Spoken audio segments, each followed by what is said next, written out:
That's such a good question.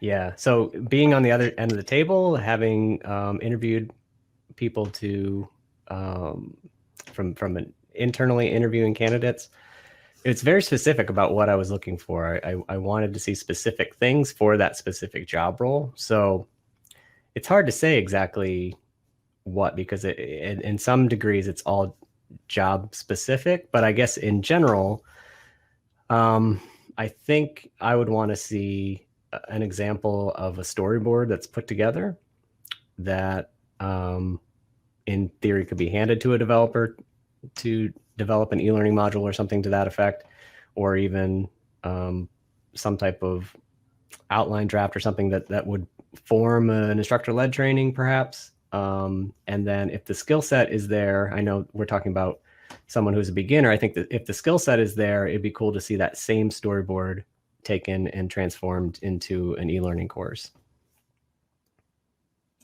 No, I agree completely. I think it's really great to kind of see not just the final product. And I have very strong thoughts on this. And you came to this, ask me anything, so I'm going to be myself. So take that with a grain of salt. But I see way too many portfolios when I am hiring and looking for candidates that only focus on the aesthetics. They have this nice, pretty little thing at the end, but I know nothing about it. It's just the video, or it's just the e-learning, or it's just the job aid, or whatever it is. I'd like to know the story behind it. And there's several ways you can do that. So one is explaining a little bit more about, what this was made for, who the audience is, but you get extreme bonus points, and it really differentiates to me someone who's just a brand new beginner and someone who's really wanting to take it further. If you consider the following, and this is my hot takes, okay?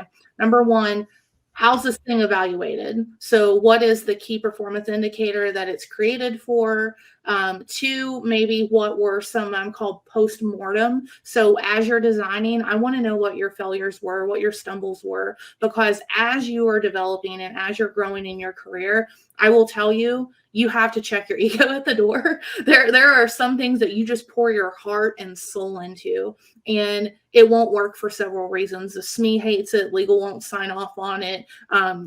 There's just a plethora of reasons why something might not happen the way that you want it to. This was a really hard lesson for me as well. I mean, I have tons of stories where my feelings were hurt and I came home crying and, told my partner about how horrible my life was. He's like, shut up. You like what you do. Just shut up. You'll be okay. Right. But anyway, I like to know those failure points because that is telling me that you have kind of awareness. Another big one that I'm really coaching my team on and looking for is, what are your accessibility considerations? What are your inclusion considerations in this? We actually launched something last year that was something a little bit different than what we typically do.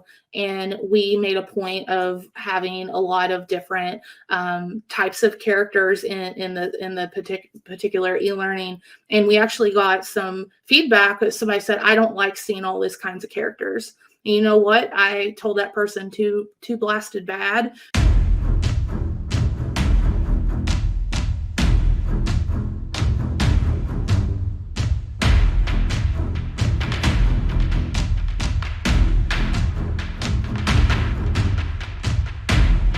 Have a real obligation in learning and development to kind of push some of these initiatives forward, because if we don't do it, who will, right?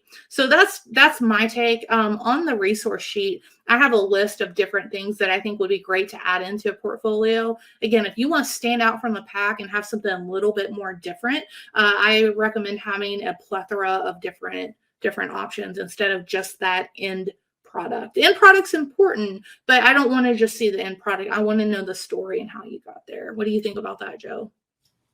I really like that. Such a better answer than what I gave.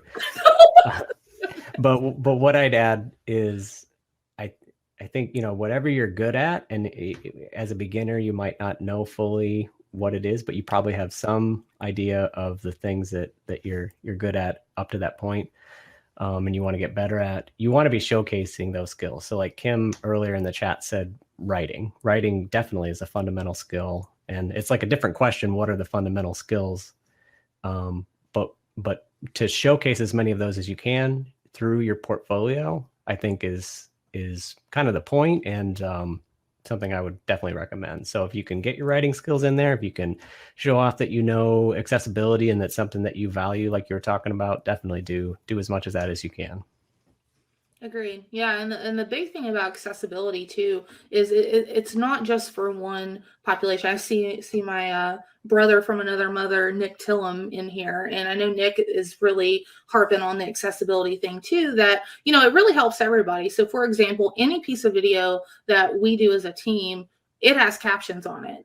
And at first they're like, but why? I said, it's important. I said, because our plants are very noisy. We can't assume someone has access to headphones. I was like, it just makes things a little bit better. So we have taken the step to close caption everything, and everybody benefits from that. I mean, it's something that everyone can use. It's not just for one small population, which I think is a myth that is around a lot of accessibility stuff. Oh, it's only for a small group of people that may or may not use it. That's not true. Everyone can benefit from it. So Nick, I'm sure you have other things to add on that. I know you're big also on UDL and things like that. But all right. So hopefully that answers your question. We'll keep going.